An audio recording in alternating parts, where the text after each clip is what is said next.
These narratives of displacement, of exile, of being a refugee, they're so convulsive in our world today. But I'm not sure this is something really about our contemporary world only. I believe it has always been that way. It definitely has been the case with my family. The diaspora identity is central to who I am.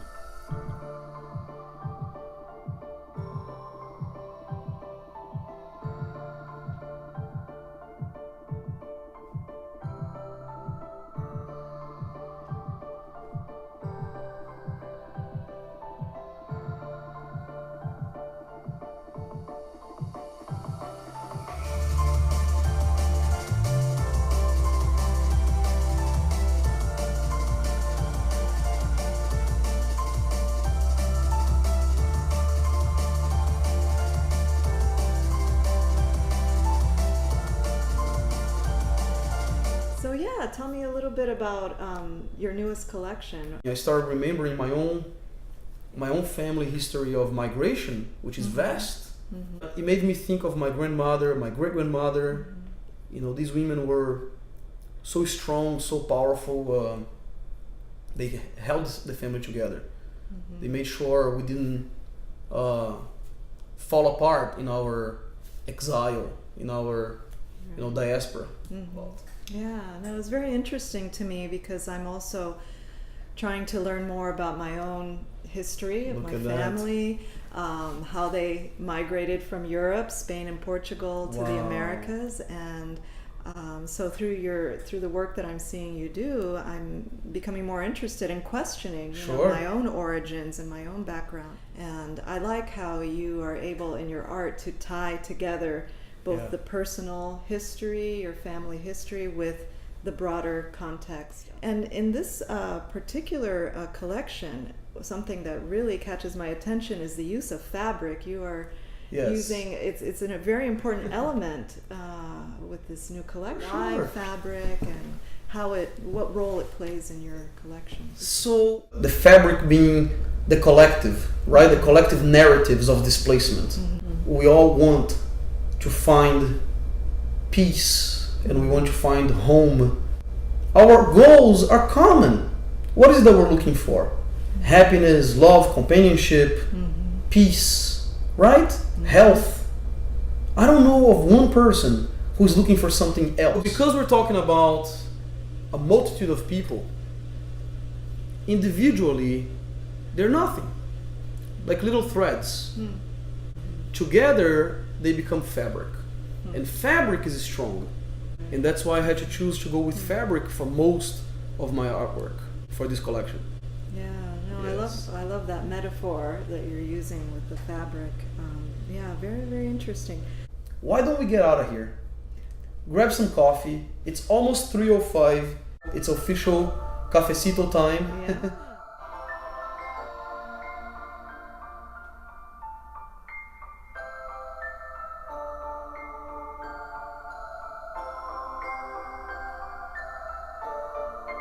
All right. So there is a Cuban coffee place. Do you like Cuban coffee? Yes, Okay. I love Cuban coffee. I wanted to know a little bit about the process involved in this new collection that you're working on, because it seems very labor intensive with a lot of cutting and gluing and stitching going on. There is. So I'd like to hear more about that. The process of cutting, stitching, gluing, right? If you think about it, what is immigration all about? Especially diasporas. Usually you can't keep everybody together. Families break apart. So the process of this show, this collection, is just as important as the medium, as I was mentioning before. The process of taking the fabric, which is what? The collective, right? Of the narratives of the people. Then you cut it. That's this violent process of breaking apart a family. That's migration, especially forced migrations. And then the idea of stitching it together in a different place. Not the original fabric, you're putting it together, creating something new, reinventing the family unit, reinventing identity, reinventing nationality. That makes me think of the paintings in particular. There's Sure. lots of symbolism there. Oh, yes.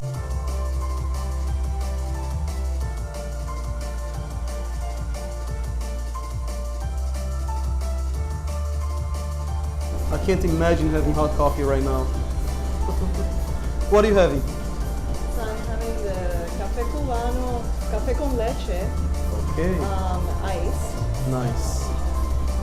Well, I think the Cubano is a little too strong for me, so I'm gonna have the Italiano. So, a nice Italiano.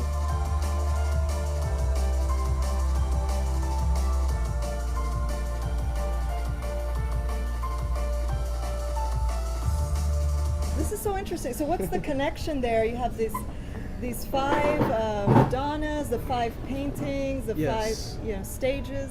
5 is a very important number. Some people, they add superstition to it. Some people say that's the lucky number. It's autobiographical, the number 5. Okay. As I mentioned before, it deals with my family's migration and diaspora that has lasted over 500 years. And that's since the time when they were expelled from Spain, then to Portugal, then they were expelled from there, forcibly converted.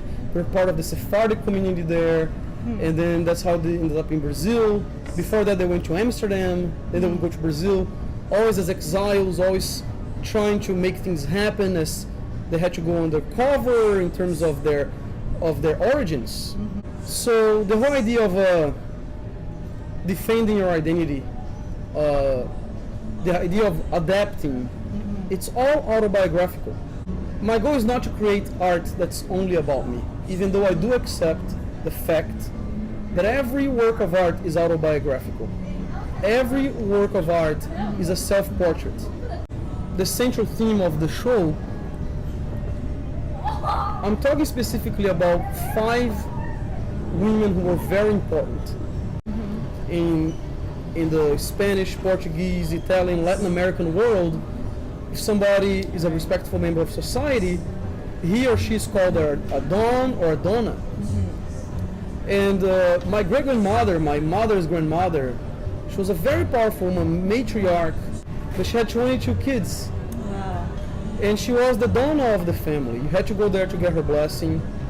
And she taught everybody what she had been taught by her mother, who was also a Dona.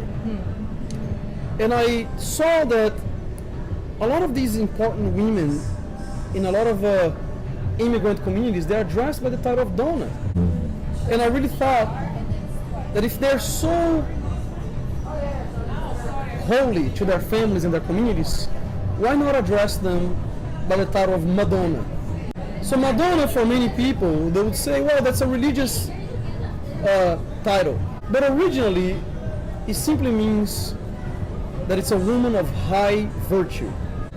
So I thought that Madonna speaks more to the truth of these women.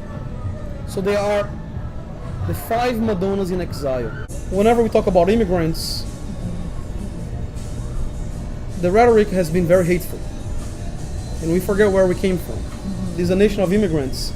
And I wish we didn't forget that we owe a lot to immigrants, that we ourselves are immigrants. We're the product of immigrations, no matter who you are and how we got here. Now, I'm also wondering, since we're talking about, all the mistreatment and the violence and all the negative side, there's also in your exhibit a sense of peace and refuge as you enter into that cathedral structure. Sure.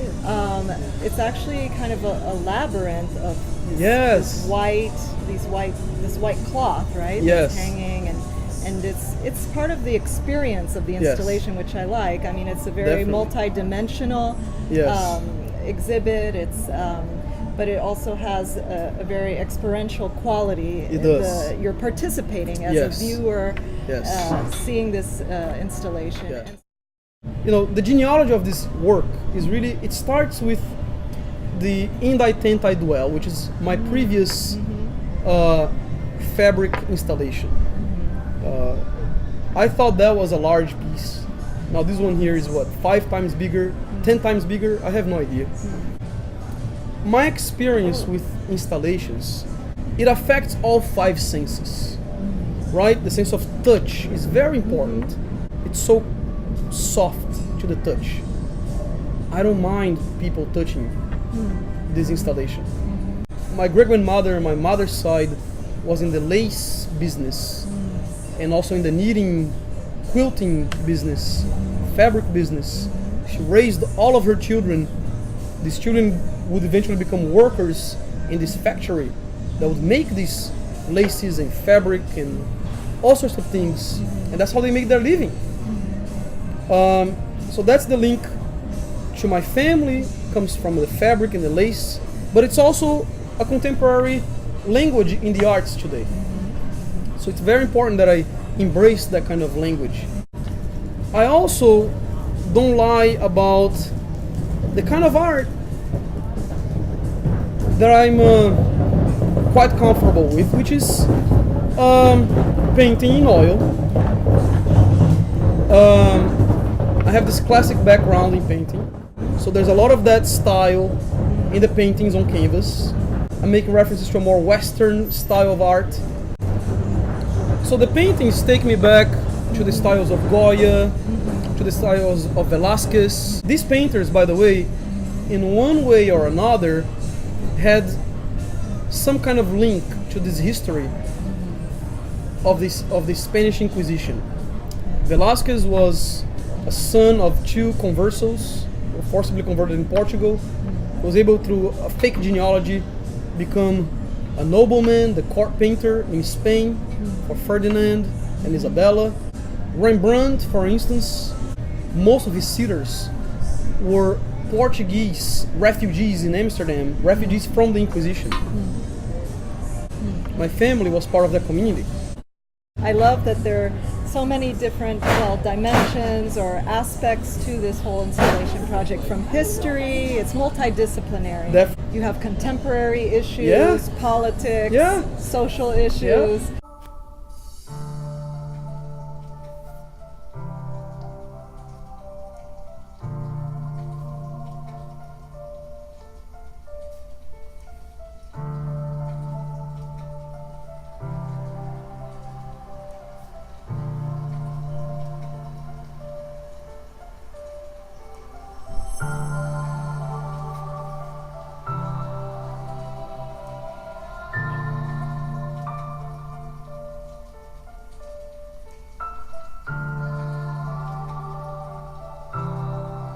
What does it mean to be an artist today, an artist in Miami? Miami is one of those places where it's defined as a meeting point in between the Americas, right? It's some people would call it the capital of Latin America. It's the cliche idea of what it means to be a Miami artist. I think that's changing. And I see Miami artists embracing issues that are quite important for our current time, bringing art into the center of the political conversation, issues of migration or race or inequality of all kinds. So I'm proud of that. The idea is to have a message that touches others in a way that they take ownership of your art. I believe the idea now is to strengthen our voices, become louder, scream with our art, and definitely see what's behind the horizon. I definitely think the great mystery of the future is what's the most beautiful part. You will never find what you're looking for, but you have to keep on asking, what is my job as an artist, as a thinker? And I think in this climate of immigration, so much conflict, the lack of appreciation for the fellow human being, I take that as my main theme, to talk about that, to say that it's we haven't done enough, that we can do a lot more.